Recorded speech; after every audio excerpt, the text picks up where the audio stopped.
Welcome to Detroit Comix Party, episode 35. We're here today with Ash Nowak from Haute to Death, and I'll pronounce that in the most Midwestern way possible. Thank you. Even though I think This it's is a Michigan. French word. Well, we have a French history here, I suppose. We do, a little bit sometimes. So how do you actually say the word? Either is totally appropriate. When we started, it was hot to death, just regular. But we wanted to, be kind of cute with our spelling. Also, when we started, our name meant, haute couture, highest form of adornment and individuality and one of a kind, and contrast with death, which is the inescapable. But I also think Halle Berry said "hot to death" on Conan O'Brien one time, and that's how it got in. That's how it got in my head originally. I don't know if John would agree, but yeah, it's Michigan, and it's tough to correct people's pronunciations or accents here. The other way is oat, Oat. like Quaker. Oat. Yeah, like Quaker, which is, was our backup idea, but we haven't. haven't. I just picture his face. Oh, it was like a one of these things is gonna stick. dinner that you would do where everything was like oatmeal based and like, baked goods. Yeah, I think that that's still a little progressive for people aren't ready for southeastern oats. Michigan. Now, we're always right on the cusp of just being too much too fast, but technical oat. That will come next. I thought it was a good pun. Like, it was hot, like sweat. It was a sweaty party. It was you sweaty. would party until you die. That was like its selling point. God, I hope so. That's what got us interested. Me first. It's well,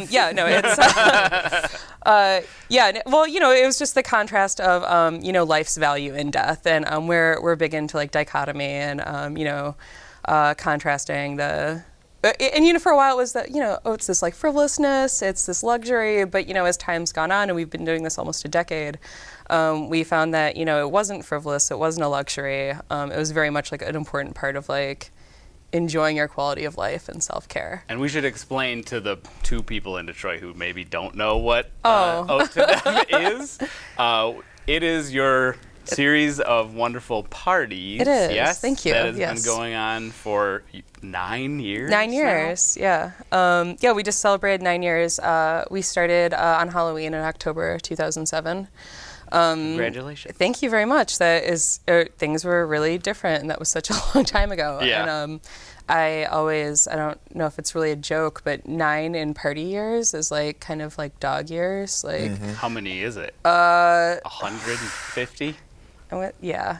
Yes, exactly. No, it's just, a lot of events don't, for whatever reason, sometimes they're only designed to last a year or 3 years, or they start to maybe not have longevity and they, axe it, or people move, but to do something that is so like, really at its core very like youth oriented is, for 9 years is really weird. I think that I'm still tricking people into thinking maybe I'm younger than I am, but one day I will be a 40-year-old lady behind a mixing desk. So, What will you be mixing? Oats? Yeah. Full circle. Yeah, and that's when we'll get back into it, and it'll become a cooking show. Okay. Like that weird one that they made Martha Stewart and Snoop Dogg do. That will be us. Yeah. Oh, I didn't see it. I haven't watched it, but I have the internet, so I'm exposed to it, whether I like it or not. No, they made Martha Stewart and Snoop Dogg do a show together. Like as a community service thing? Well, I think it's because 2016's been so bad that they're just like, what nice. can just make everyone feel really good for no reason? And that I think they host like a dinner party together, and they compete for like who can. And it's very like, God, it just like makes the Odd Couple seem like really like fucking tame and boring. Like I don't know. So is it Martha Stewart doing Snoop Dogg things or Snoop Dogg doing Martha Stewart things? Because it should go like through both of It should be even. As far as I can identify, it's a dinner party. So it's Snoop Dogg doing Martha Stewart things. But Snoop Dogg's parties don't stop till 6 in the morning. So It's I think it is like maybe a... Martha Stewart in a limousine, like getting high as shit. I thought that was That's a Martha Stewart thing, right? I thought one of the points it was kind of making was that Martha Stewart secretly loves weed. Is that a secret? I don't know. I think was that ever out? Is she vocal about it? I don't know, man. She was in prison. I think she can hang. Like, I think she's, you know, tax fraud, jail. She's sitting on that umpire. Like, she's not like, I don't know. Crafty women always smoke weed. Always, right? Yeah, I think so. Yeah, I don't know anyone that like Safe to abstains. say. Yeah, not to make a blanket statement about like. A blanket of weed. Yeah, not to sleep under a blanket of weed, but you know, that's cool. You guys can. What can I say? I should have asked before we say started. Anything you want. Weed's cool, right? And if I don't know. This is one of those like questions I should have had. Like, how much Like should a I prepared swear? statement. Yeah. Yeah. What drugs can I talk about? How much can I swear? There's actually And like that's a really big document describing what you can and cannot say, but you can say any swears.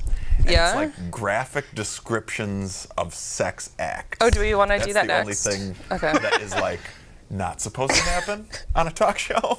This is going to be the totally redacted episode. Right. Yeah, that's cool that this is like your first episode of the season and you won't even get to air it because I missed about to be so. Thanks a lot. Well, you know, I came to help.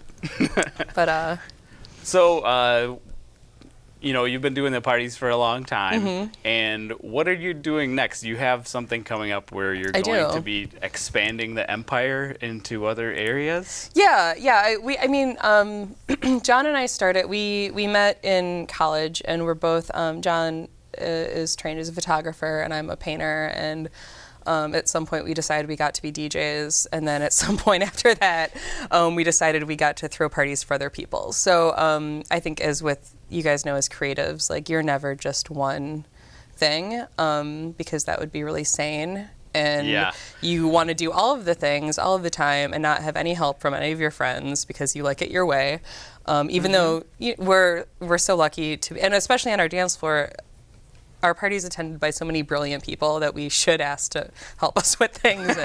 And sometimes they force us to let them do that. But Is it hard to allow people to do that? yeah. I Is mean, it just because like you have a vision for what you want it to look like and it's kind of hard to And you know what? introduce a variable into it? yeah, and what I think is funny about it is like, I think my shit's good, but it's not anything that nobody else like hasn't also like would get, especially, you know, with the people we know. And I think that, I mean, you and Natasha probably get this, like as creative professionals that are also, domestic partners. It's like, you have your life, how it operates. And, Yeah. and also, I mean, maybe we're just control freaks. I don't know. I say maybe. Maybe. We're absolutely control I freaks. feel like that's a Detroit theme, though, because a lot of people Yeah. that I know around here are that way, where they want to bite off more than they can chew and Oh, do a really all the ambitious time. thing, but refuse to have help or Yeah, even though- compromise their vision.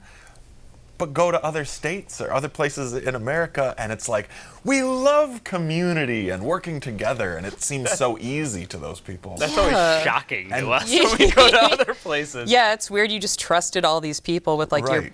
Yeah, which is funny because I think Detroit is such a good creative community, and it's like we'll all do our part, and we will all like promote each other, and we'll all, I think we do have a really strong creative and cultural fabric. Not just in Detroit, but I'd say southeastern Michigan in general. Like we have a lot of great work coming out of here, and we have for a long time. And I think that that's like very much like embedded in our history, just as like a maker. I don't mean something different now, but we make shit. That's Yeah. what we do here. But yeah, it's like I will always support you, and I will always run with you, and I will always retweet you. But like, I'm not. I just want to do my thing my Yeah, way, yeah. and please put it in your e-blast, and let's just support each other. Let me love you from a distance. But we're really like, for example, we just to your original point before I went off, we did put out a book recently, which is all of John's photography, and John's been shooting the party since it's begun, and he's been shooting parties since before that. Like, I'm biased, but I think he is really just a very gifted in communicating like an energy in like one little single like 5x7 like solid moment. Like it's such a still thing that communicates so much motion. So we were able to release a book of that, which is really exciting because we're trying to release a book for like a larger book for our tenure, and contribute to, you know, Detroit's archive of all the great things that our city does. But we put out this book, and we had the release party at Simplified, which is, and they've been around as long as us. That's who I love working with. I think you have like your one person that you're like, Yeah. I can give you a job and I won't like freak out about it. Yes. And it's never like an indictment of that person's character. It's again just my own control. Yeah. But they're it's just hard so- to like so give slick, people dude. a chance. Kind of, because and- it's like you know you're going to put so much into it that it's like And sometimes it's like, am I? Like, should I have just let them do it and had it been amazing instead of me like still wrestling with it? Because I have a Right. lot of things that aren't done. And if I'm being real, I don't think they're going to get done for a very long time. Like, I have like my lists of like, and then we're going to do this, and then this is going to happen, and I'll get back into that. And it's like, why didn't I just like, but you know, I think as you go on and like I said, we're approaching 10 years, we start to find people where it's like, you know, we have a really good friend, Max, who is from Ann Arbor, and he went to Portland. He's like an immensely talented designer. Eileen Tian, which is, she does Grand Circus Magazine, which is a relatively new publication for the city, and it's incredible. She's a really, it's like you start to find people where it's like, I think the secret is finding somebody that can do it like infinitely better than you can. Right. There are very much people that are like, here's 5 mock-ups, like, and it took me 10 minutes, and you're like, well, I would have done one like kind of shitty. Like, do you look good for for me, people but where it's like they are able to focus more of their time on that one thing than you are? Like, because I think all of us do many different things, but know. you know, we all have maybe like, here's the one thing out of the 10 things that Right. you're doing that you've focused maybe a little more energy on, or you identify yourself as a little bit more, and maybe like the people, I don't know, the people who I've kind of let do things, you know, collaboratively, they tend to be like, they know that's their thing. Oh, absolutely. You know? Yeah. I think that that's something I still struggle with too. You know, as an artist and as like somebody that works like independently, it's like I think we struggle to be everything to everyone. And we all want to be generalists, which can be very good. Being malleable is good. But like finding your specialty, like your actual like, this is breathing to me, this is eating to me, like I can just crack it out. Not to say you're not equally passionate about other things, but some things come easier than others. Now I'll still do the things that are really hard and that I'm frankly not as good at as I would like to be, but it is nice when you can start to find those people that you're just like, I trust you and you're as passionate about my thing. And it's a work swap too. It's like you know, finding people that you feel comfortable being like, and I can help you. You know, you always want it to be mutual. So I feel like it's taken us 10 years to find even a small handful of people, though, who I would trust in a collaborative sense, or where we can go at least visit them and see that they're doing the thing as passionately and as skillfully and as intensely as we feel like we are. Right. And I feel like it's going to take another 10 years to find even 2 or 3 more of that. Well, you know, but then also like, you're doing your thing intensely and passionately, and we're doing our thing intensely and passionately. I feel like they're separate things, and like there's very few brands or entities that we would want to absorb or incorporate or collaborate with. What was my point? No, that makes sense. Like, though there's groups you run on a parallel journey with, and it's like you might not ever intersect, but it's, you know, I see you. You know, like your whatever.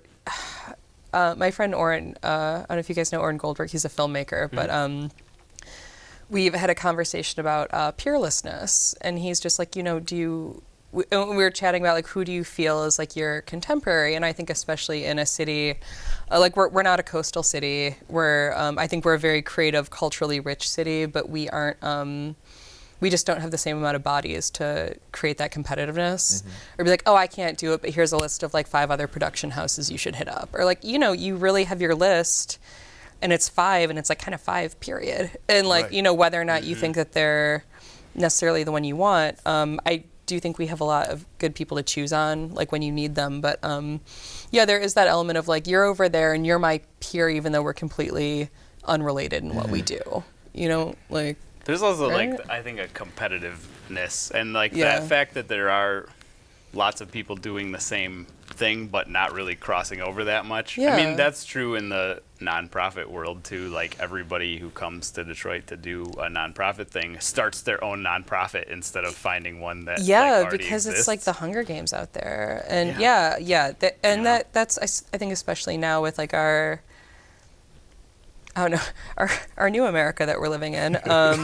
You know, it's I'm seeing, and it's great because you're seeing a lot of things pop up where it's like, man, you really have like the volition and the audacity to be like, I'm starting a new thing. But it's like, well, why don't you just dig a little deeper and see if there's maybe something already in progress that you can be an asset to, or maybe you're their missing piece, or maybe you can learn a little more, roll with them for a little bit, and say, you know what, I think that this chapter is missing over here, and I think it's worth starting. But yeah, there is a lot of apprenticing or something. Kind of, yeah. Like, go apprentice with nonprofits or causes, or like we talk about this a lot, like arts councils, which we don't have because you know why would we? But there's a lot of groups now that are working towards becoming an arts council for the city. I mean, there's certainly resources for southeastern Michigan, but they're limited. It is very much a Hunger Games scenario where we're all fighting each other instead of working together because resources are limited and there's not a lot of arrows. No, yeah, but yeah, I would like to see more. After I just said like I do everything myself, I would like to see. So everybody else should collaborate. I'll keep being a control freak. freak. You're into dichotomy. I am in, yeah. So that's a really nice way of saying that I just like don't stand by anything that comes out of my mouth. I feel like we're almost touching on the thing of a lot of people have the passion to start a new thing, start their new dance party night, or start their new comics thing, or start their new art gallery. But very few people have the dedication to see that thing through to lasting a decade or being like a rock solid thing built on any foundation other than like, we're going to do this first thing and then stop doing the thing because we like lost our groove on it. Yeah, I think a lot of people lose their, and I've done this on projects too, mostly for my independent work, but it's like you spend so much time getting jazzed about it that by the time it's time to execute, or even by the time you have the resources to execute, you're like, I thought this out of enjoyment. Yeah. Like I killed it with like thinking about it too much. Yeah. And it sucks because like you get all these really great ideas that if you just like went for it, and I think partnered with dedication, it's just consistency. And it seems like such a simple thing, but we're really, really consistent. Like I would say maybe once a year we switch our party from that third Saturday. We do stuff at other venues and we do travel, but it's like, it seems so simple, but knowing that you can like 98% of the time find me on that third Saturday in that bar in an area that's changing very rapidly, but sort of a corner that Cass Corridor forgot. Like there is a lot to be said of like, I'm dedicated to this area. And I think that people are enthusiastic to support people that are dedicated and consistent. Because that's hard to do. It's not like, you know, my shit's so together that that's why I do it. It's important for me. Like it's something that I've made a priority, and it's like a little thing that I can say like, look, I know that like, just move my other stuff over as long as I can dedicate this 4 hours of a month to like being here for my people, and they're here for me. Like it's the very least I can do.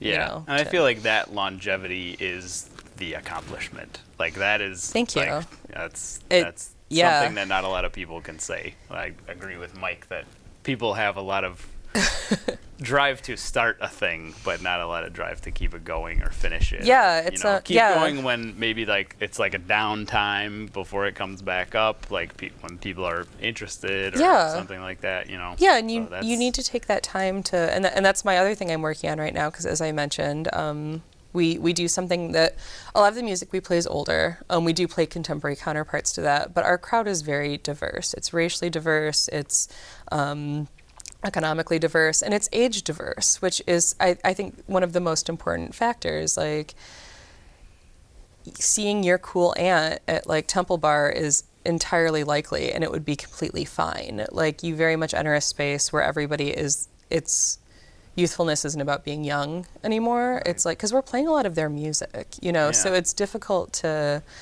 you know, to separate those things out. But as I was saying, like, as I get older, I swear this is on topic.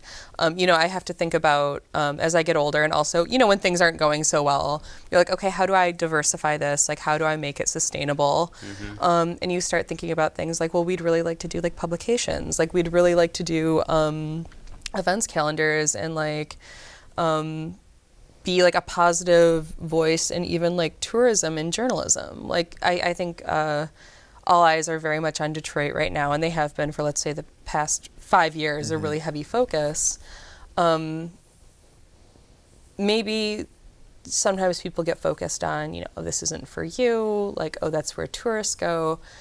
And, tourists are going to come regardless, which I think is fine. Journalists are going to come regardless. Like, why not give them the very best that the city has to offer? And we all work way too hard to be like doing things in secret and private. Like, we have plenty of stuff that's on the deal just for your friends, like you're like a house party, so to say. But we start thinking about like, adding blocks to your trajectory of like, okay, so when this isn't like just a dance party anymore, what else are you doing? Well, you're doing publications, and you're helping other people elevate what they do. And that's what we do now. I mean, I work with other cultural institutions to help them also have parties that feel maybe a little bit like mine, or I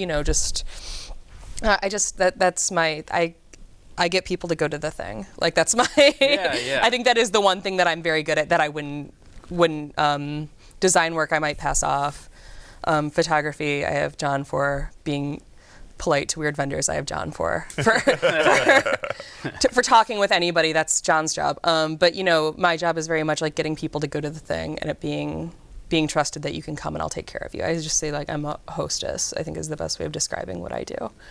But I like doing it. So can you tell us a little bit about your zine that you've been making? Yeah. We were tabling next to each other at the Detroit Art Book Fair, which was super fun. We had a great row. Yeah. I felt like we were kind of like the kids table at the book fair. Like, yeah. I mean that in a complimentary way. Yeah, because we were really fun, and no parents. No parents allowed. Yeah, it was super sweet. No rules. Yeah, no rules, no parents.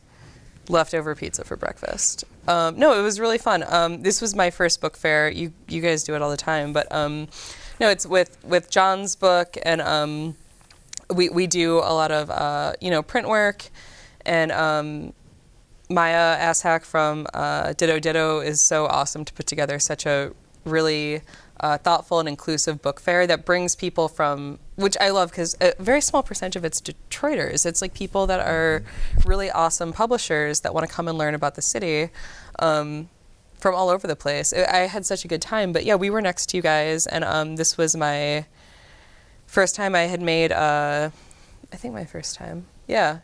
A zine. It's called Painted Detroit. Follows the Instagram and blog of the same name. But no, I do something. It's not, a few other people do it too, but it's collecting typography and signage, specifically from around the city, which I include Highland Park and Hamtramck in that as well. Do you have it? I do. Can we look at it? Yeah. Cool. Where is it? This is awesome. It's the one with the translucent paper? Yeah. Yeah. Can you, or I'll show it, and Please you can talk do. about it. Yeah, so the editions I did for the book fair were like the primary collection. So I had a blue, a yellow, and a red, which I fortunately sold out of. But I based these off of I did kind of a color thematic, like, because I don't know how there's so many, you guys, and I didn't know how to like break it up. So I work really good with restrictions and boundaries. So my boundary was blue or like gold or red. But so I went through and just picked a lot of type, and I love this. This is one of my favorite paintings. It's on a liquor store, but it's a really nice photo of Barack and Michelle. Nice. A painting. And it was just he got a lot of good gas stations out of the deal, I think, while he was president. Like, a lot of things just got renamed Obama for a hot minute in Detroit, but it was awesome, But no, it's there's so I'm very much become a bad driver when I'm out looking for it, because everyone looks so good. You're just hanging out the window. That one's also good, and this one's good, and then I like pull a U-turn and like. But that's on the side of a Metro PCS, actually by Scotty Simpson's fish and chips, which I can't eat at because I'm allergic to it, but everyone else should because it's a really prolific restaurant. Are these processed photographs or recreations? Yeah, so they're digital, and it's me just kind of trying to rip off a rhizo machine a little bit. Okay. Yeah, it's just, I went on Instagram with Painted Detroit with, two Ds in the middle. The Tumblr is where the Painted Detroit lives. But, yeah, they're photographs. They're just digital photographs that I take. And then I'll go through and, kind of clean anything up if I need to. I'm trying to show how it works. Oh, yeah. So, and I kind of arranged it with the translate. This is my first scene, so you'll have to forgive me for not being super eloquent in discussing it. But it's very cool. I like it a lot. I just wanted to try something new where it's like you could really explore like the layers of, different colors in the type. I tried my best to, although I turned it into very much like a red, blue, yellow, black sort of situation. I tried to only pick photos that kind of looked like that to start with, so not too much information was lost. But this format was also special to me in not just having, the standard straight ahead photo where you're like, oh, that's really cool, oh, that's really funny, like, oh, that was a business that could exist, because a lot of them are quite old, and a lot of them are brand new, and a lot of them have been. There's one in there, Lupita's very rare case of the old sign and the new sign both being really solid, and that doesn't always happen, but. Well, it is an excellent book. Thank you. Yeah, it was fun to make, and I look forward to making more. Well, I hope you do, and good luck in your travels with the partying. Yeah, I'll come back, I think. Thank you so much for being on the show with us Thanks today. for having me. You're right, this did go by very, very quickly. All right. I had fun. Thanks. Goodbye to everyone. Thank you for watching. I'm going to do 2 hands.